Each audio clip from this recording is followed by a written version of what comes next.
Hi, I'm Jonathan, and this is Jacqueline from Parent Portfolio. We're parents to lovely children, investors, and entrepreneurs. Today, we're going to discuss a financial article from Chase and share with you our insights, personal experience, and our own thoughts. And hopefully, you can join us in the conversation. So the article that we're reading is from Chase Bank, and it's titled My Budgeting Mistakes to Avoid. And I'm going to 5 budgeting mistakes to avoid. I'll put the link down below so you can reference it also. So 5 budgeting mistakes to avoid here. So let's go through this.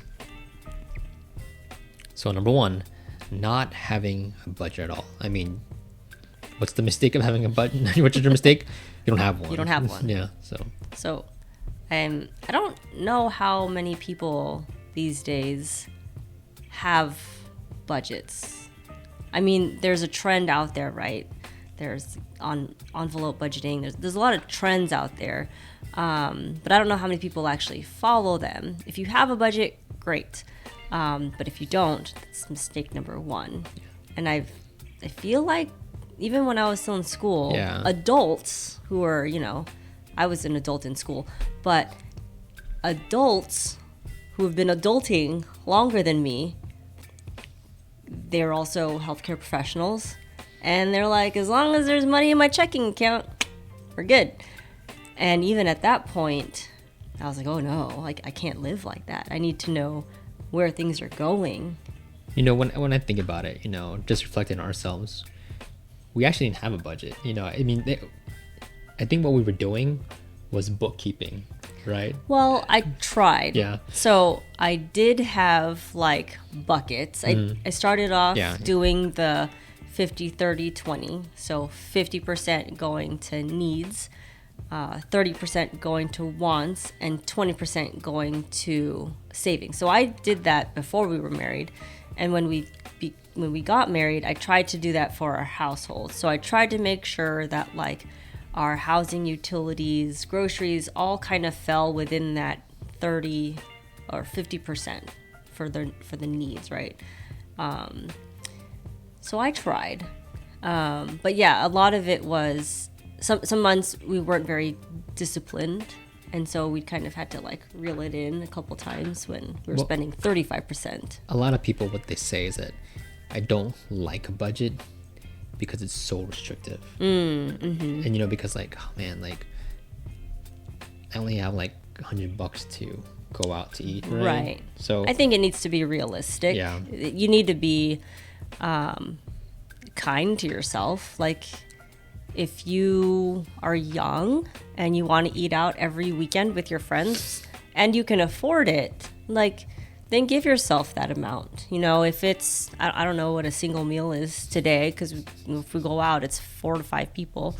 But for a single person, if you're trying to go out with your friends and have a social life, I think you should definitely allow that for yourself, especially if you are a working person already and you kind of have your own money. You should be able to give yourself that amount. So that means that, maybe you're not ordering dessert, an appetizer, a meal, an entree, more than one beverage, and then a dessert. Maybe that means sticking within your budget, but maybe some people feel that that's the restrictive part. Well, then, okay, you can increase it, but something's got to give, right? The money doesn't come out of thin air. Your paycheck is your paycheck. Yeah. What comes in, that's what's in. So that's what you get to work with. What I like to think about a budget is like people think, oh, I am restricted by this boundary, right? What I think is that yes, the boundary is there, but once you understand your limits, you can do whatever you want. Like if you budgeted for, let's say it's like dinner, right? Like our anniversary. Well, we can quote unquote splurge on dessert or this appetizer within the bounds of the budget, right? So as long as that we are responsible, understanding what that budget is, I mean, more power to you, right? Right. So next one is not knowing your spending patterns, right? And I think about when you have those coworkers saying, well, as long as the money's coming in, I'm going to spend it out. I mean, let's just say coffee, for example. I mean, I like coffee, but people buy coffee every day and not being aware that's a regular thing. Right. I mean, if you're aware of it, Yeah. go for it. Yeah. If you're like, no, I'm spending $500 a month on coffee and I'm okay with it, good for you. Yeah. But if you're not in that position, then, maybe make it a treat. Like, I've got an early morning meeting this day. It'd be nice to have a nice, someone else made my coffee for me kind of thing. But like I said, if you're not in a position, well, number one, if you don't know your spending patterns, you don't know what position you're in, right? So I think starting a budget, before you even start a budget, you have to know what your spending patterns are so that it doesn't feel restrictive, right? So if you follow your spending, and at the end of the time period that you give yourself, like a month, 30 days, you track your regular spending and you're like, hey, I spend $100 on coffee a month, and there's still money left over. Like, I can work with that, and I'm comfortable with that. I'm comfortable with spending $100 a month on coffee, or whatever it is, your guilty pleasure. I don't think anything should be a guilty pleasure. I think, if it's something you enjoy, you should be able to do it. I think what you did was you actually looked at our spending for the previous 3 months. Yeah. And then from there, you kind of get a feel of like, okay, what are we actually spending on food or fun or something like that. Right. And then that's where you kind of gain the template of, all right, this is what our budget's going to be. But one mistake that I see some people make is they set a budget and they just let it be. Yeah. And I think that's where they fail, because budgets are... They're fluid. Yeah. Like, so what you said, like, if you've actually not spent so much, instead of locking down that budget, like, oh, I don't have $100 to spend. Well, you really don't spend $100 there. Or maybe you can cancel those unnecessary fees and push that money towards to another bucket or other category that gives you more flexibility. So I think that's another mistake that some people get, that budgets are not a set and forget. You have to be adaptive. They're a living creature, just like our lives, because every day costs money. Yeah. And so it's something that needs to be revisited at least every quarter. Like, if you don't want to do it once a month, then at least check on your budget every quarter and make adjustments as necessary. Yeah. Next one is not having an emergency fund. I'm a really big fan of this one, because I think when things happen unexpected in life, against maybe like a dent in a car, for example, or something breaks, there's that common freak out of like, oh my gosh, how are we going to pay for it? Exactly, right?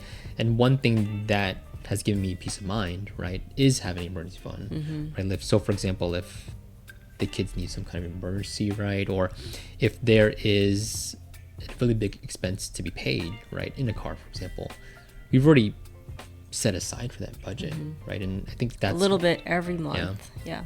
I think Dave Ramsey, he talks about like having $1,000 emergency fund, and that does not sit very long. Yeah, but I think the idea there is just to get in the habit, right? Because what you ultimately want to get to is having a 3 to 6 month emergency fund, 3 to 6 months of your monthly revenue. Is that how your monthly expenses? Yeah, so, monthly expenses.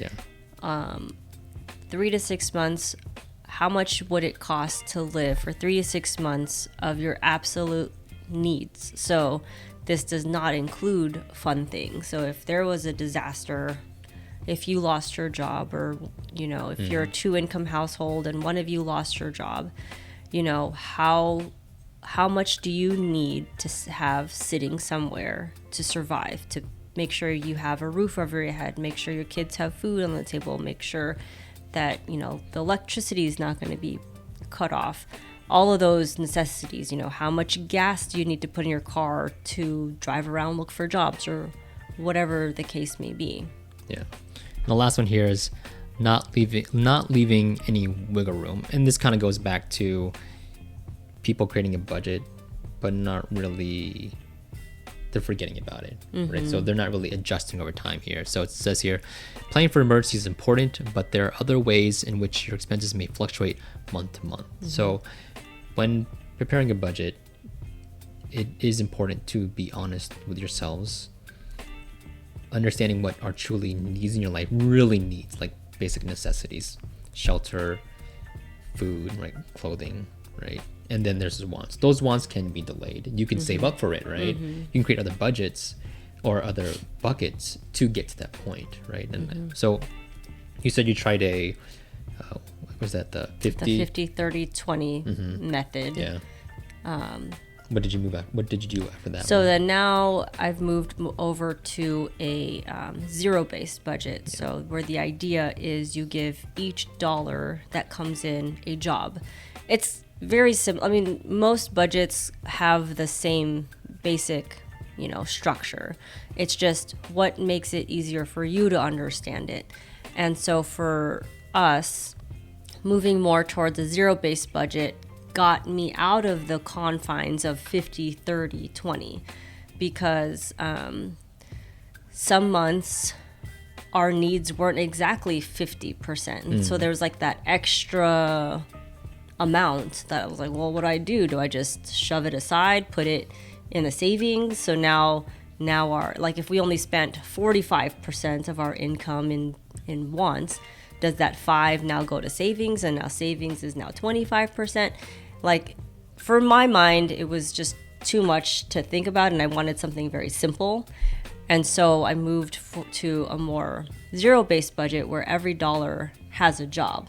And we, tried to still meet that 20% of savings, but those savings are kind of subcategorized, and so it just makes it easier to see. And now I have the flexibility of saying, you know what, we're not gonna get this thing that we were trying to save up for anymore. So what do we want to do with that amount that we set aside for this thing? And we can reallocate it to, like, okay, well, we want to get a new car in the future, so let's just put that in the new car bucket or whatever it is. Fantastic. So I'm going to ask our audience, do you do any budgeting? What is your budgeting system? Is it a zero-based budget, pay yourself first, 50, 20, 30? Put it down in the comments below what you do and what are some of the issues that you have, and hopefully we can help you out. So once again, we're Jonathan and Jacqueline. Thank you for your time, and we'll see you later.